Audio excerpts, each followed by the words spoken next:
Hello, I'm Abhijit sir, and today I'm going to talk about a very important concept of quantum physics, and that is what is your Schrodinger's equation.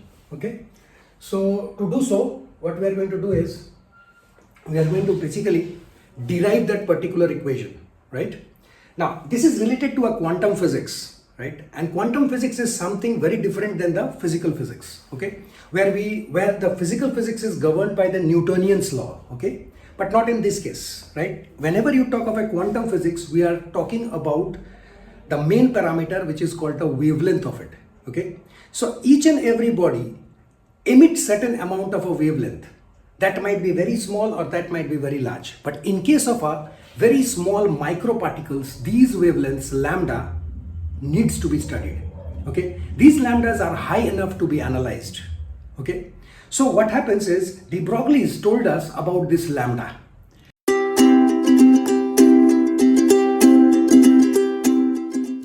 Hello, I'm Abhijit sir, and today I'm going to talk about a very important concept of quantum physics, and that is what is your Schrodinger's equation, okay? So to do so, what we are going to do is, we are going to basically derive that particular equation, right? Now, this is related to a quantum physics, right? And quantum physics is something very different than the physical physics, okay? Where the physical physics is governed by the Newtonian's law, okay? But not in this case, right? Whenever you talk of a quantum physics, we are talking about the main parameter, which is called the wavelength of it, okay? So each and every body emits certain amount of a wavelength. That might be very small or that might be very large. But in case of a very small microparticles, these wavelengths, lambda, needs to be studied, okay? These lambdas are high enough to be analyzed, okay? So what happens is, de Broglie's told us about this lambda. So we are going to derive this Schrodinger's equation and let us see what it contains.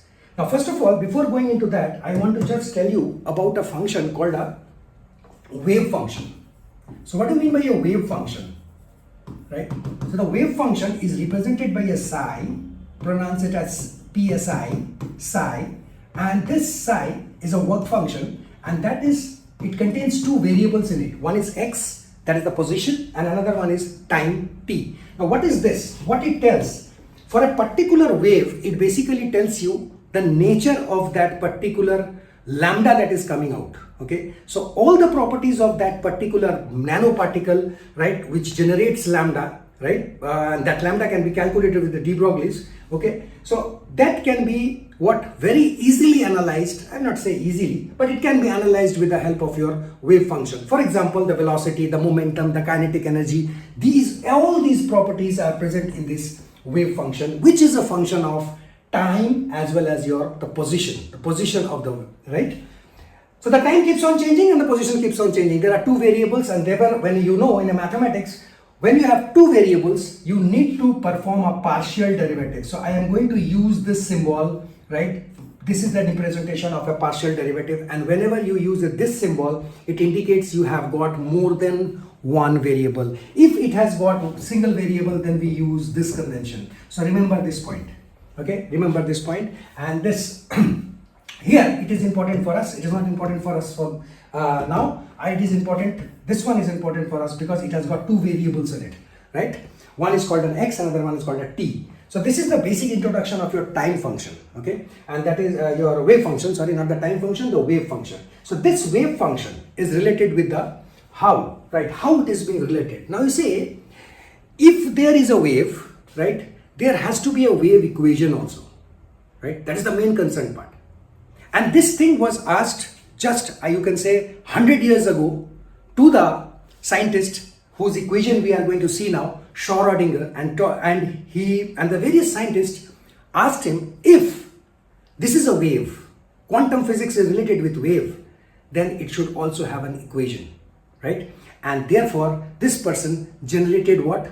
An equation of wave that is dedicatedly for what? Nothing but quantum physics, dedicatedly. And I told you in one line what is quantum physics. It is nothing but the study of the microparticles, electrons, photons, right? The microparticles were not the heavy bodies, the 4 kg, 5 kg, 10 kg that we used to study in our physical physics, okay? So let us see this So what is the basic equation that you are going to see, right? The basic equation is something like this.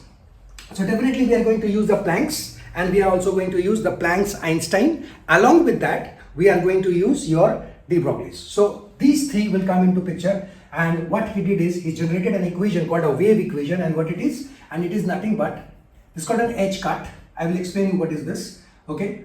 And then you have got a, you see I'm using a partial derivative, okay? So double derivative, partial double derivative of just now, which I told you is nothing but my wave equation, that is a function of this x position and time.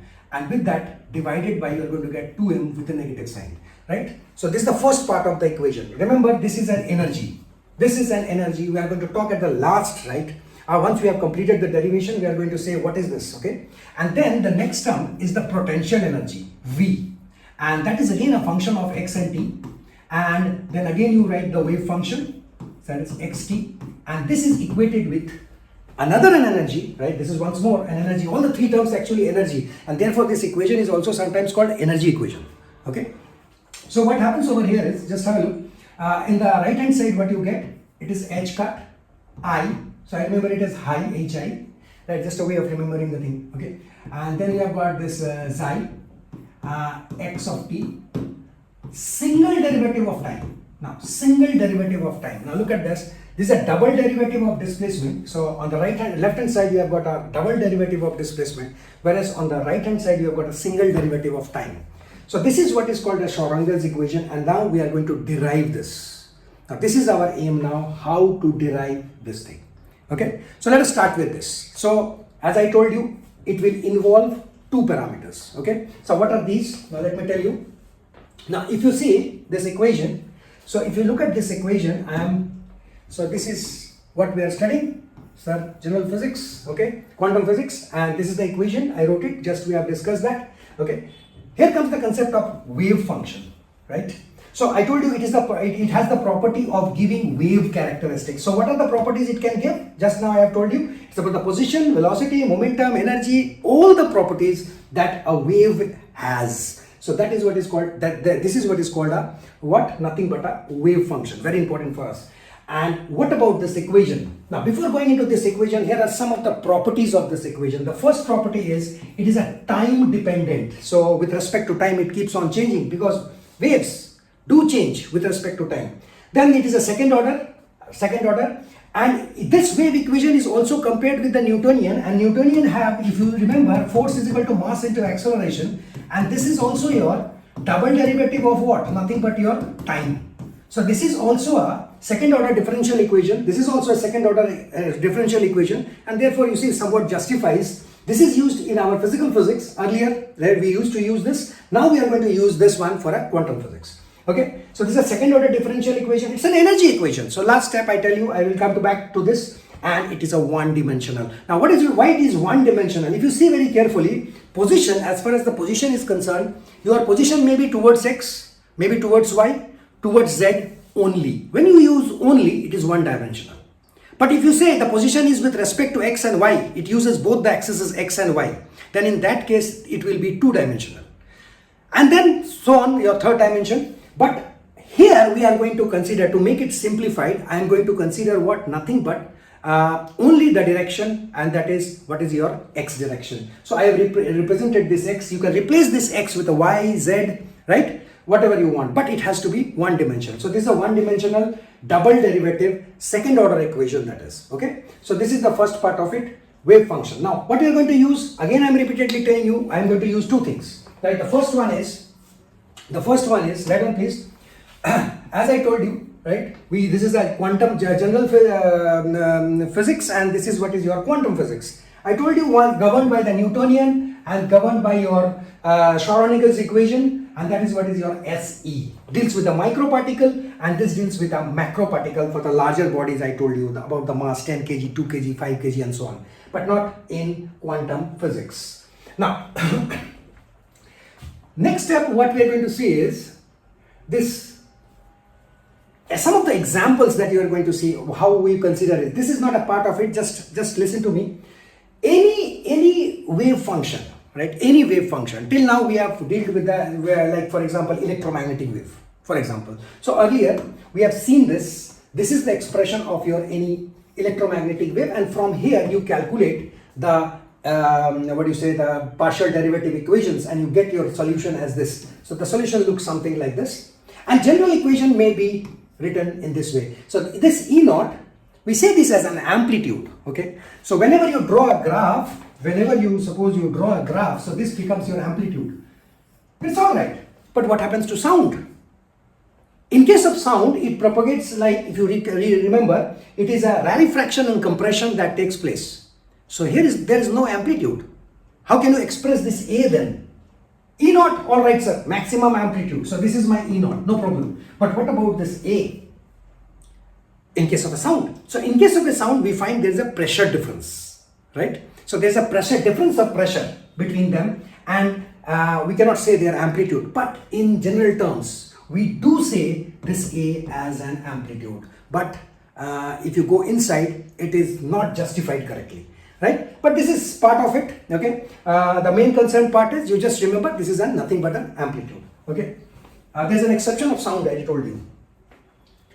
Now, here starts our derivation. Let us start with the derivation first. Now, here we are going to use de Broglie's, right? We are going to use de Broglie's, and we are going to use Planck's-Einstein hypothesis. So both of them are very important for us, okay? So what was your de Broglie's phenomenon? If you remember, it tells about lambda, which is nothing but Planck's constant divided by momentum. And momentum is, you remember, momentum is nothing but the product of mass into velocity. Velocity being a vector quantity, momentum being a vector quantity, because mass is a scalar quantity. But whatever it is, now this lambda can also be written as mv. So mv it can be written, okay? No problem in that. And whenever there is a propagation of wave, just remember one thing, there was one more constant that was called a proportionality constant, okay? And that is what is related to k, right? So when the wave travels, right? So there is one more constant called a k, okay? So if you remember, k is nothing but my 2 pi upon lambda. You may keep on writing that, okay? And just now de Broglie have told this. Not just now, just now I told you, and this is my lambda. Put this lambda value over here, right? Once you put this lambda value over here, then if you solve it, you will get, if this p will go to the numerator, and this is p upon h, and just arrange it, and what we are going to say is this part. Can you see this part? It is nothing but 2 pi upon h. From today onwards, I am going to use, in quantum physics, I am going to use this as h cut. So what do you say this? H cut, okay? So there is no specific name for this, but I use the term h cut, okay? So this is my h cut, and that is 2 pi upon h. So if you see very carefully, here we have got 2 pi upon h, and that is what is replaced by this, okay? H cut. I'm sorry, this will be basically, h cut is nothing but h upon 2 pi. I'm very sorry for this. H upon 2 pi, and this is h upon 2 pi. Just reciprocal it, you will get this. So don't forget this. Here is my k, right? Right, and that is related to your Planck's constant and your momentum. So we'll see that, okay, related to these two. All right. Now the next step is what we're going to see now is the equation of the Planck's and Einstein. So here it is. Just have a look. So this is the first part. This is what is your H, E is equal to h nu. E stands for the energy, and you have got this h is the Planck's constant, which is the constant, and you have got this nu, which stands for velocity.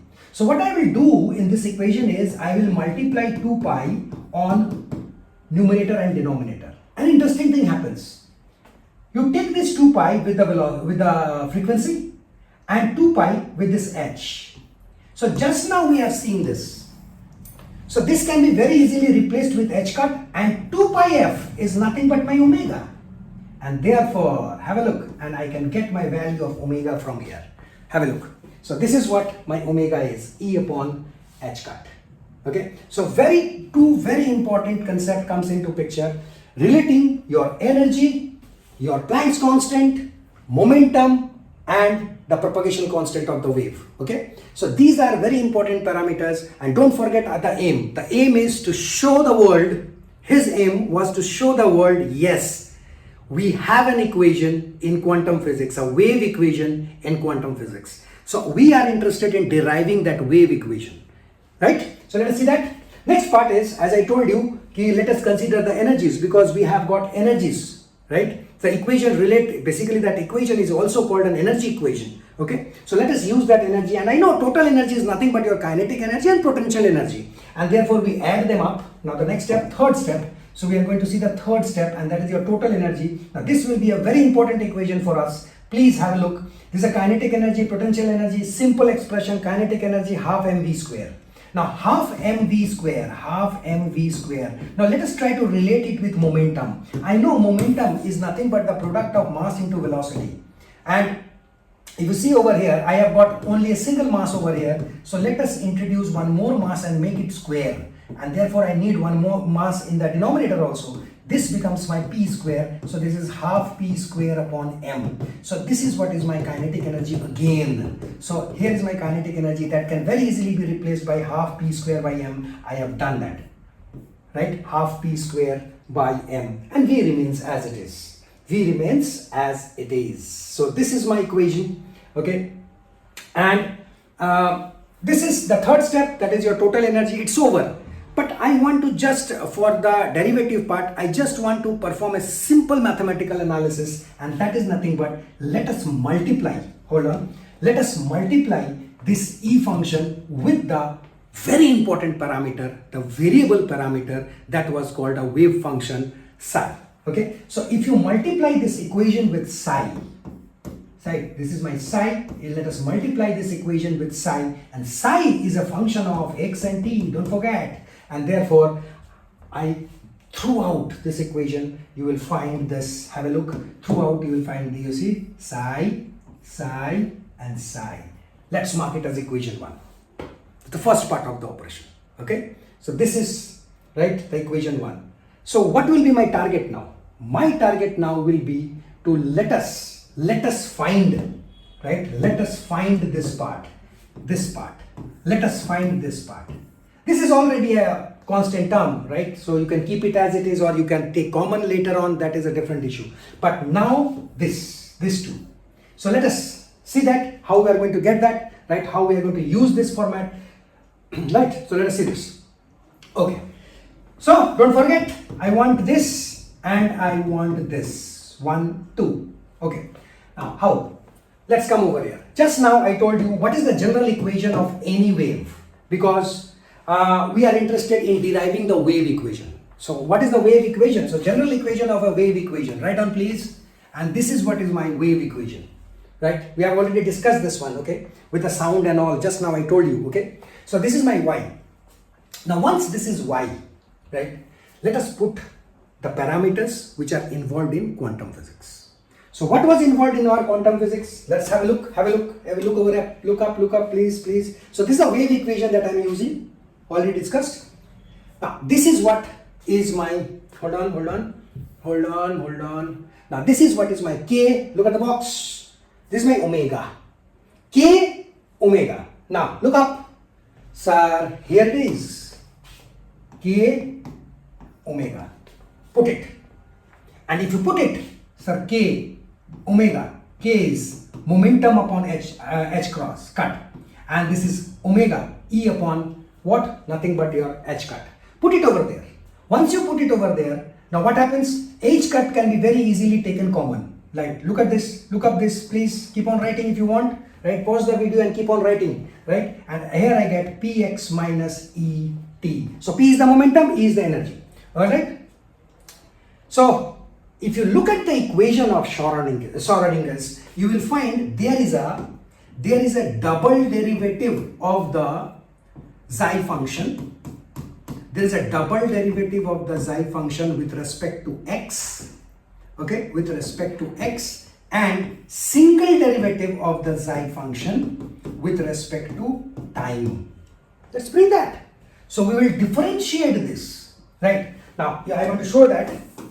Just hold on please, I just want to show it. Yes sir, have a look. Now if you look over here, you will find, look at this. I have got a double derivative over here, and I have got a single derivative on the right hand side, and let us bring that, and it's very simple. Now, so derivative part I have done it so that I can save time and mostly your data. Okay, so that is done.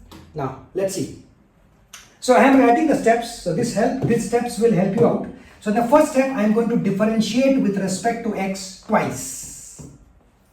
Step 2, differentiate with respect to t once. And step 3, put this equation and step 1 and step 2 in equation 1. And where is your equation 1? Here it is. And where is your equation 1? So just now, you see this. This is my equation 1.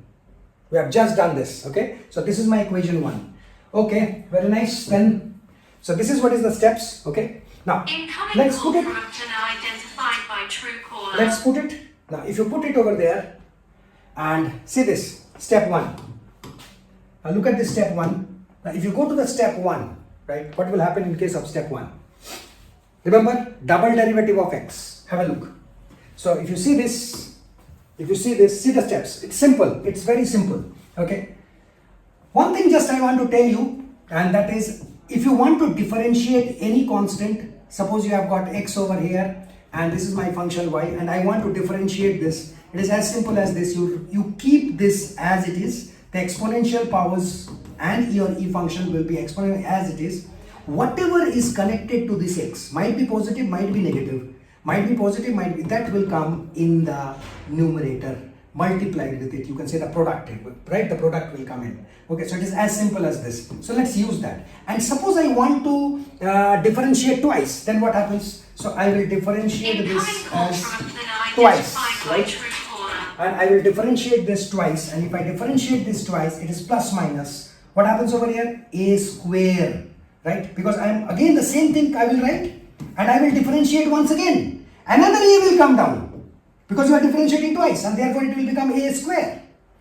And this property, let us use this property over here. Now, please have a look. Here's my equation. If you are differentiating with x, now the first thing is this e part will come down as it is. Look at the bracket, please. The e part will come down as it is. So it comes down as it is. Now you are differentiating with respect to s. Just see what is connected with x. So what is connected with x? Sir, p is connected with x. So therefore p comes in. You see, p comes in. And also I and h cut was also there. If you multiply, if you bring this I and h cut inside, then in that case this will be what? Multiplied. Okay. This case this will be multiplied. Okay. This will be multiplied, and here I will get that constant. Okay. And that constant is there. Okay. And just recall this function, this square function is over here. How? Now this part is same. Look up. Ye wala pura same hai. The same thing happens. A is also there, right? So let me show you this step to you, right? Now, if you have it over here, now look at this, please. So can I write it in this way? I P upon h cut with that A e to the power I upon h cut bracket open px minus e t. Have a look. Now, what is this? This is my size. This is my psi. Have a look. And this is x comma t. And that is what is my IP upon h cut. Have a look. So here I have got my first derivative, and that is your d psi by del x. Now I'm using this. I'm using this because it's a partial derivative, right? It's a partial derivative. Okay, del. Look at the mark. Okay, del. Fine.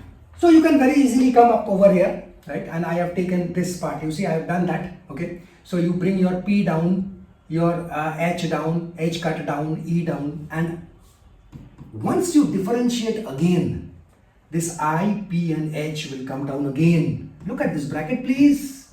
You will find square, square, square. Just now I told you. Right? Just now I told you.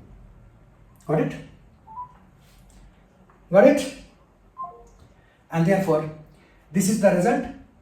And see very carefully. If you look at this, you take this a and this function, this is my xi function. Have a look. Just have a look. My xi. So this box is over here.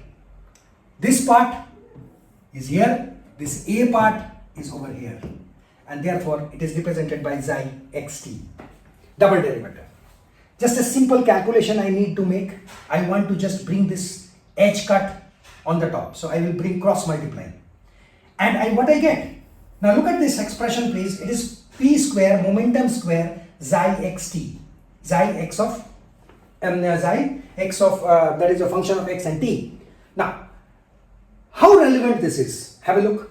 So remember, it is p square xi xt, okay. Now look up over here, look up the first equation. Now have a look. So here we have got that p square xi xt. Can you see that? Can you see the numerator? Can you see the numerator? So here we have got, and look at the numerator, exact numerator I have got it. So when I will put it over here, 2m will be there, but this part p square xi xt, p square xi xt, now look over here, p square xi xt, yay, this part I'm going to put it in equation 1 later on, okay. Now let's see the next part of it, and the next part tells you what? Nothing but the double derivative, the single derivative with time t. Now I want to show it to you. Now look at this derivative with respect to t. Now look over here, derivative with respect to t, right? The second step, step number 2. Now it's clear now again. Now time derivative is much more simpler. If you see this, this is step 1, and where is my step 2?